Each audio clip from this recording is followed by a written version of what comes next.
The Trump administration has unleashed a new wave of repression targeting pro-Palestinian student activists. The government is revoking visas and threatening deportation.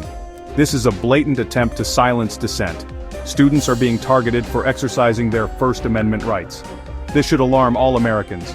The crackdown is by the State Department and Homeland Security. They are using a provision in the Immigration and Nationality Act. This provision allows for visa revocation if deemed a national security threat. The Trump administration is twisting this law to silence critics. They claim pro-Palestinian activism is dangerous, equating support for Palestinian rights with terrorism. This is a false and dangerous equivalence. Most pro-Palestinian activists are peaceful and law-abiding. They are simply exercising their right to free speech. The Trump administration's actions are chilling campus speech. Students are afraid to speak out about Palestine. They fear being targeted by their own government. This is a direct assault on academic freedom. It is an attempt to stifle debate and silence dissenting voices. The Trump administration claims its actions are justified under the Immigration and Nationality Act.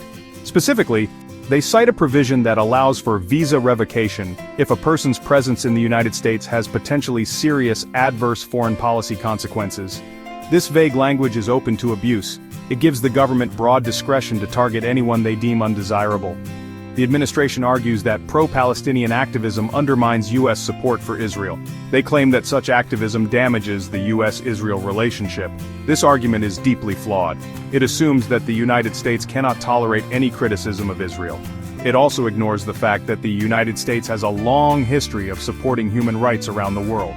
Legal experts have condemned the administration's actions. They argue that the government is violating the First Amendment rights of these students.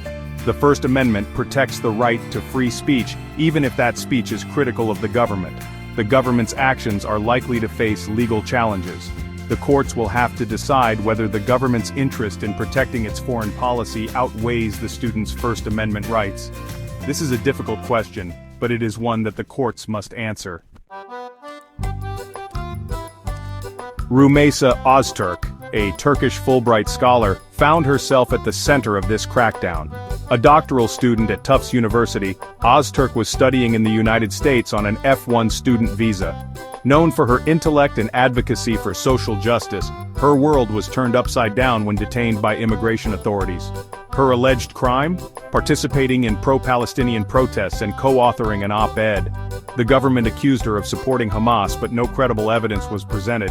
Her detention sent shockwaves through the Tufts community. Professors, classmates, and friends rallied to her defense, describing her as compassionate and no threat. They denounced her detention as a politically motivated attack on free speech. Despite the outcry, Öztürk was held in detention for weeks. Her case exemplifies the Trump administration's willingness to silence dissenting voices. Her story is a chilling reminder that the right to free speech is under attack. Mahmoud Khalil, a Palestinian activist and Columbia University graduate, became another victim of this crackdown. Khalil was a legal, permanent resident of the United States, having lived in the country for years. He was known for his outspoken advocacy for Palestinian rights. But his life was upended when he was detained by immigration authorities. The government accused Khalil of failing to disclose his activism on immigration forms. They claimed that his involvement in pro-Palestinian protests made him inadmissible to the United States. Khalil maintained that he had always been truthful on his immigration applications. He argued that the government was targeting him for his political beliefs. Khalil's detention sparked outrage among civil liberties groups and legal experts. They argued that the government was using minor immigration violations as a pretext to punish Khalil for his political views. They pointed out that the First Amendment protects the right to engage in political speech, regardless of one's immigration status. Khalil's case dragged on for months. He was held in detention without bond, his future uncertain. His case highlighted the Trump administration's willingness to exploit the complexities of immigration law to target individuals they deemed politically undesirable.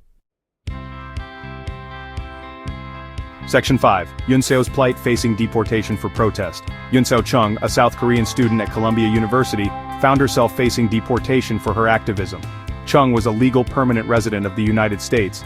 She had called the United States home for years, but her right to remain in the country was threatened because of her involvement in pro-Palestinian protests. The government argued that Chung's participation in protests constituted a threat to public safety. They claimed that her actions demonstrated a disregard for U.S. law. Chung maintained that she had never engaged in any violence or destruction of property. She argued that she was being targeted for exercising her First Amendment rights. Chung's case sparked protests on Columbia's campus and beyond. Students and faculty members rallied to her defense. They condemned the government's attempt to silence dissent. They argued that the right to protest is fundamental to a democratic society. Chung's case illustrated the chilling effect that the Trump administration's policies were having on campus activism. Students were becoming increasingly fearful of expressing their views on controversial issues. They worried that their activism could jeopardize their immigration status. Section 6. The chilling effect, fear, and silence on campus. The Trump administration's crackdown on pro-Palestinian student activists had a chilling effect on campuses across the country. Students, particularly those from Muslim-majority countries or with family ties to the Middle East, became increasingly wary of expressing their views on Palestine. The fear of being targeted by immigration authorities loomed large. The once vibrant discourse on Palestine was stifled. Students hesitated to organize events, participate in protests, or even share their opinions on social media. The fear of surveillance and reprisal created an atmosphere of self-censorship. Universities, once considered bastions of free speech and open dialogue, struggled to respond to this new reality. Some institutions reaffirmed their commitment to protecting students' First Amendment rights. Others seemed to prioritize maintaining good relations with the government, even if it meant sacrificing academic freedom.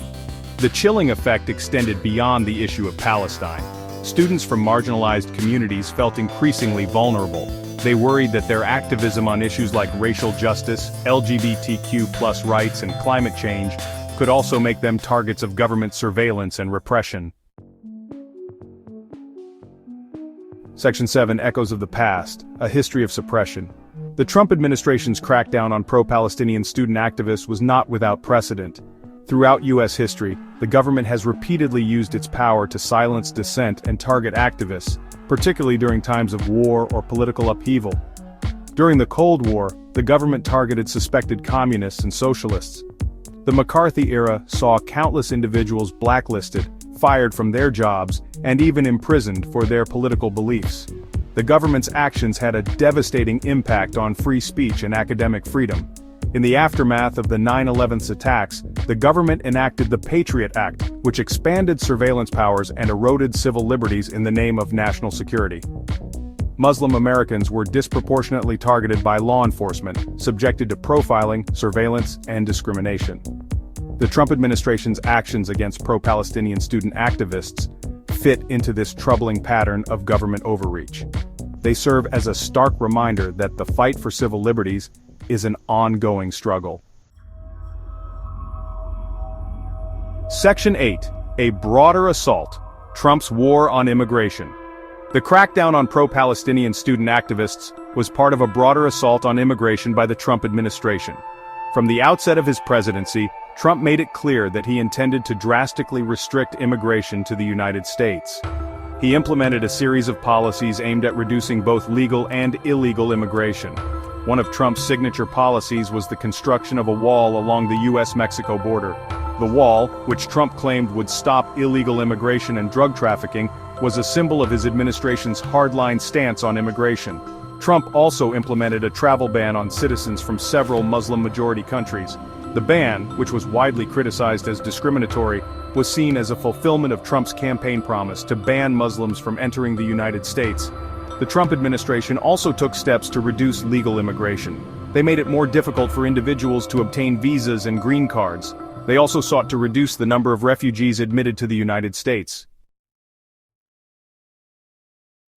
Section 9. A dangerous precedent, Erosion of Freedom. The Trump administration's crackdown on pro-Palestinian student activists set a dangerous precedent.